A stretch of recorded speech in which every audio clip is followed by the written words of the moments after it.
que tradicionalmente se chamou de formación. Hai un problema, creo que tamén de valentía persoal, de valentía política.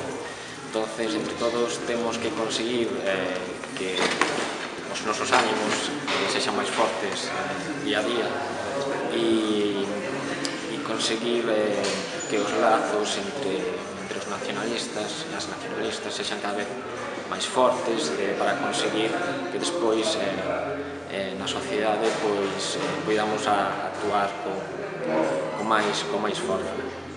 E que opinas do proceso adiante e de intentar relanzar o proxecto? O proceso adiante vai depender do resultado. Se co resultado conseguimos que xurda un nacionalismo máis forte, un nacionalismo máis unido, pois vai ser positivo. Todo o que vaya nese sentido vai avalar este proceso.